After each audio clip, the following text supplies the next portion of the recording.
પ્રધાનમંત્રી નરેન્દ્ર મોદી પણ ગુજરાતમાં આવવાના છે અને દિલ્હીના પૂર્વ મુખ્યમંત્રી અરવિંદ કેજરીવાલ પણ ગુજરાત આવવાના છે। 31મી ઓક્ટોબર એટલે સરદાર વલ્લભભાઈ પટેલની 150મી જન્મજયંતિ અને સરદાર વલ્લભભાઈ પટેલ છેલ્લા કેટલાક સમયથી રાજકારણીઓને યાદ આવી ગયા છે। સરદાર પટેલ જ્યારે પણ ચૂંટણી આવે અથવા ચૂંટણી પહેલાં સરદાર પટેલના નામનો ભરપૂર ઉપયોગ થાય છે અને હવે 31મી ઓક્ટોબરે પણ ગુજરાતના રાજકારણની અંદર ગરમાટો આવવાનો છે, કારણ કે પ્રધાનમંત્રી નરેન્દ્ર મોદી પણ ગુજરાતમાં આવવાના છે અને દિલ્હીના પૂર્વ મુખ્યમંત્રી અરવિંદ કેજરીવાલ પણ ગુજરાત આવવાના છે। તો આના વિશે હું તમારી સાથે વાત કરવાનો છું। મારું નામ રાજેશ શાહ છે અને તમે જોઈ રહ્યા છો ગુજરાતના સૌથી મોટા ડિજિટલ ન્યૂઝ પ્લેટફોર્મ ખબરછે.com। ગુજરાતની અંદર 2027માં વિધાનસભાની ચૂંટણી છે અને ગુજરાતની અંદર આ વિધાનસભાની ચૂંટણીની તૈયારીઓ બધી જ પાર્ટીઓએ શરૂ કરી દીધી છે। આમ આદમી પાર્ટી, ભાજપ, કોંગ્રેસ બધા જ અત્યારે જોરશોરથી તૈયારીઓ કરી રહ્યા છે।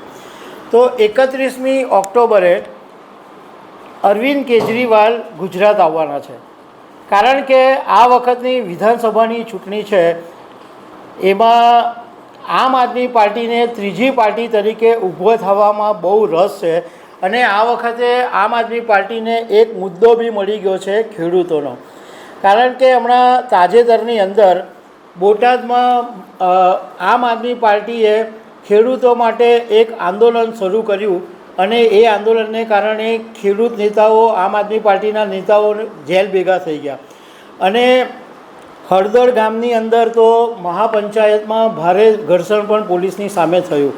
હવે આ આમ આદમી પાર્ટીએ એપીએમસીની અંદર જે કરદા પ્રથા છે એ બંધ કરવા માટેનું આંદોલન શરૂ કર્યું છે, એટલે હવે આ ખેડૂત આંદોલનની અંદર અરવિંદ કેજરીવાલને પણ રસ પડ્યો છે।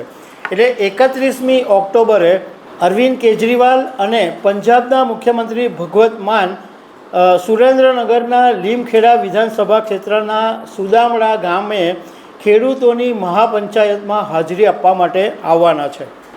આ મહાપંચાયતની જે જાહેરાત છે એ આમ આદમી પાર્ટીના ગુજરાતના પ્રભારી ગોપાલ રાયે કરી છે અને આ ખેડૂતોના માધ્યમથી ગુજરાત વિધાનસભામાં લાડવો મેળવવાનો આમ આદમી પાર્ટીનો ઈરાદો છે, કારણ કે આ આંદોલને ખાસો વેગ મળ્યો છે અને જ્યારથી વિસાવદર વિધાનસભાની ચૂંટણીમાં ગોપાલ ઇટાલિયા જીતા છે ત્યારથી આમ આદમી પાર્ટીનો એક આત્મવિશ્વાસ છે એ વધારે મજબૂત થયો છે અને એટલા માટે હવે આ જ્યારે બોટાદથી ખેડૂત આંદોલન શરૂ થયું છે તો ખેડૂત આંદોલન વધારે વેગવંતું બને એના માટે અરવિંદ કેજરીવાલ, ભાગવત માન આવવાના છે।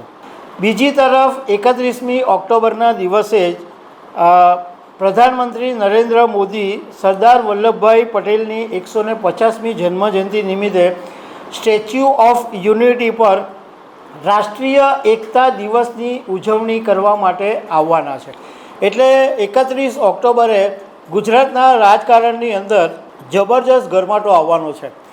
પ્રધાનમંત્રી નરેન્દ્ર મોદીનો જે સ્ટેચ્યુ ઓફ યુનિટી પરનો રાષ્ટ્રીય એકતાનો જે કાર્યક્રમ છે એમાં આર્મીના જવાનોને એવોર્ડ બી આપવાના છે। એમાં ખાસ કરીને BSF, CISF, ITBP, CRPF, SSB, NCC, આ ઉપરાંત જમ્મુ કાશ્મીર, પંજાબ, આસામ, ત્રિપુરા, ઓડિશા, છત્તીસગઢ, કેરળ, આંધ્રપ્રદેશ, મહારાષ્ટ્ર, આ બધા જે રાજ્યોની 16 ટુકડીઓ છે એ ત્યાં આગળ સ્ટેચ્યુ ઓફ યુનિટી પર એક પરેડ યોજાવાની છે, એમાં ભાગ લેવાના છે અને ઓપરેશન સિંદૂરની અંદર જે ભારતીય સેનાના જવાનોએ ભાગ લીધો છે એવા બીએસએફના 16 મેડલ વિજેતા અને સીઆરપીએફના 5 જવાનોને શૌર્ય પુરસ્કાર આપવામાં આવવાનો છે અને આ પ્રસંગે સરદાર વલ્લભભાઈ પટેલના જીવન